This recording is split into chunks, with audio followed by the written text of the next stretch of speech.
بسم اللہ الرحمن الرحیم۔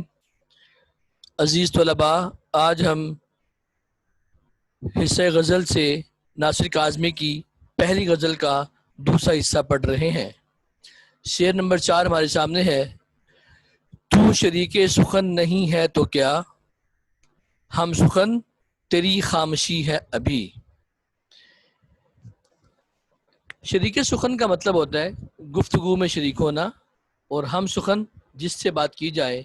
خاموشی کا مطلب خاموشی۔ محبوب، تم میرے ساتھ گفتگو تو نہیں کر رہے، لیکن میں تو تمہاری خاموشی سے گفتگو کر رہا ہوں۔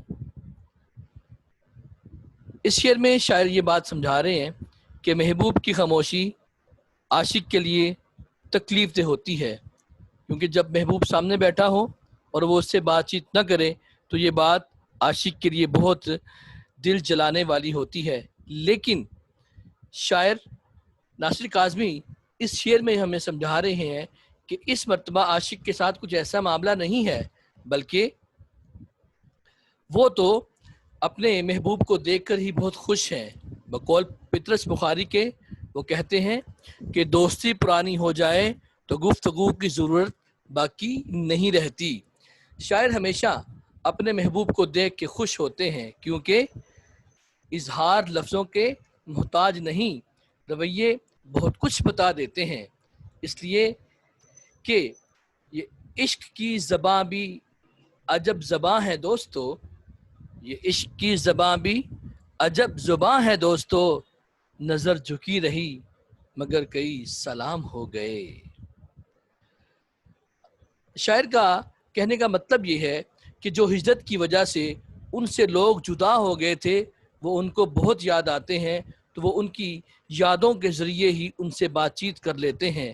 اور شاعر کہتے ہیں دنیا بھر کی یادیں ہم سے ملنے آتی ہیں، دنیا بھر کی یادیں ہم سے ملنے آتی ہیں، شام ڈھلے اس سونے گھر میں میلہ لگتا ہے۔ شعر نمبر 5 دیکھیں۔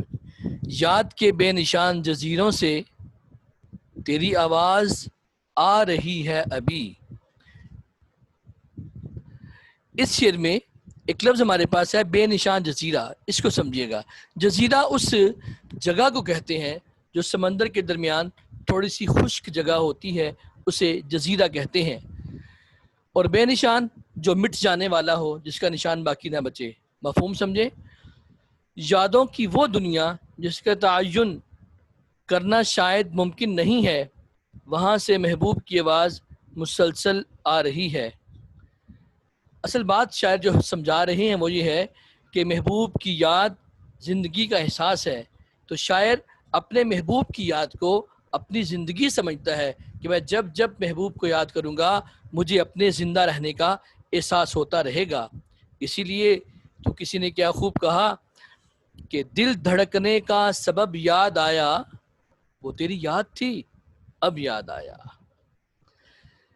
کیونکہ یادوں کا تعلق تو ماحول سے ہوتا ہے، جیسا کسی انسان کا ماحول ہوگا اس کو ویسی ہی یادیں آئیں گی، اور اگر محبوب سے جدائی کا ماحول بن جائے گا تو پھر ہر وقت محبوب کی یاد میں وہ تڑپتا رہے گا اور روتا رہے گا، کیونکہ جب غم بڑھتا ہے تو پھر محبوب یاد آتا ہے۔ وہ کوئی دوست تھا اچھے دنوں کا، وہ کوئی دوست تھا اچھے دنوں کا، جو پچھلی رات سے یاد آ رہا ہے۔ اصل میں شاعر نے اس شعر میں یادوں کو ایک جزیرے سے تشبیہ دیا ہے، اور یادوں کو جزیرے سے تشبیہ دینے کا مطلب یہ ہے کہ جس طرح جزیرہ دور دراز ہوتا ہے، یادیں بھی دور دراز ہوتی ہیں، وہاں سے جب جزیرہ ختم ہو سکتا ہے، مٹ سکتا ہے، اس طرح شاعر نے کہا کہ یہ بے نشان جزیرہ ہے اور یادیں بھی ختم ہو جاتی ہیں، کبھی مکمل بھول گئے اور کبھی بہت زیادہ یاد آنے لگ گئے۔ اس لیے شاید یہ کہتے ہیں مجھے یادوں سے بھی اپنے محبوب کی یاد آ رہی ہے، اور جب میں اکیلا ہوتا ہوں، تنہا ہوتا ہوں، تو محبوب کی یاد اور زیادہ آتی ہے اور محبوب کی یاد اور زیادہ مجھے تڑپاتی ہے۔ اے دوست، ہم نے ترک تعلق کے باوجود محسوس کی ہے تیری ضرورت کبھی کبھی۔ شعر نمبر 6 دیکھیں۔ شہر کی بے چراغ گلیوں میں زندگی تجھ کو ڈھونڈتی ہے ابھی۔ مفہوم سمجھے؟ وہ شہر جس کی گلیوں کے چراغ بے نور ہو گئے، وہاں میری زندگی تمہیں تلاش کر رہی ہے۔ جی اس شعر میں شاعر نے ایسے شہر کی باتیں کی ہیں، ایسے شہر کے بارے میں بتایا ہے کہ جس شہر سے روشنیاں ختم ہو گئی ہوں، یعنی کہ شہر بے چراغ ہو چکا ہے، وہاں پر افراتفری، اداسی، مایوسی، خوف اور بربادی چھائی ہوئی ہے، کیونکہ افراتفری، اداسی اور مایوسی جو ہے یہ بربادی کی ہی علامت ہے۔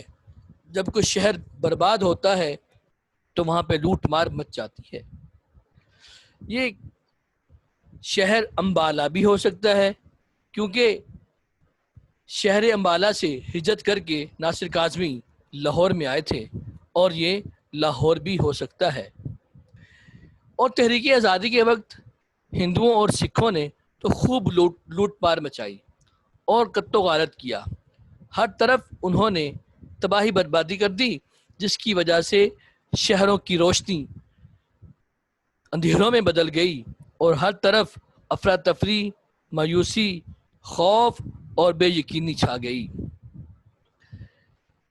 ایک طرف جھوم کے بہار آئی، ایک طرف جھوم کے بہار آئی، ایک طرف آشیاں جلائے گئے، کیا کہوں کس طرح سرے بازار، کیا کہوں کس طرح سرے بازار عصمتوں کے دیے بجھائے گئے۔ کیا میں پاکستان کے بعد تخریب کار عناصر کی وجہ سے شہر لاہور کو نظر لگ گئی اور اسی وجہ سے شہر لاہور بے رونقی کا شکار ہو گیا،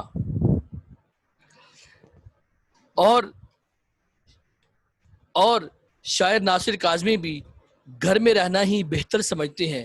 ایک اور مقام پر انہوں نے یوں کہا، رات بہت کالی ہے ناصر، گھر میں رہو تو بہتر ہے۔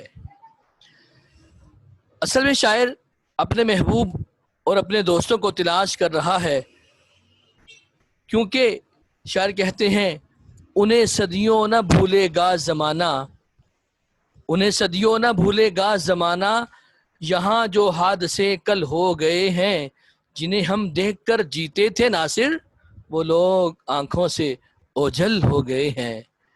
عزیز طلباء، شعر نمبر 7 جو کہ مقطع ہے، دیکھیے۔ وقت اچھا بھی آئے گا ناصر، غم نہ کر زندگی پڑی ہے ابھی۔ مفہوم سنیں، ہمارا اچھا وقت ضرور آئے گا، زیادہ غمگین ہونا مناسب نہیں، کیونکہ ابھی زندگی کے دن باقی ہیں۔ اس شعر میں شاعر کہتے ہیں کہ بے شک ہمیں اس وقت بہت برے حالات کا سامنا ہے، لیکن ہم کو ان حالات سے مایوس اور پریشان نہیں ہونا چاہیے، کیونکہ مایوسی کفر ہے، اور اللہ تعالیٰ نے بھی قرآن مجید میں ارشاد فرما دیا ہے، اور اللہ کی رحمت سے نا امید نہ ہو۔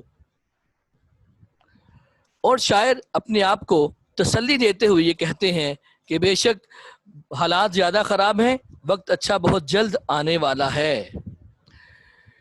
طول غم حیات سے گھبرانا اے جگر، ایسی بھی کوئی شام ہے جس کی سحر نہ ہو۔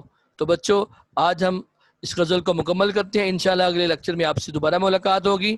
اللہ حافظ۔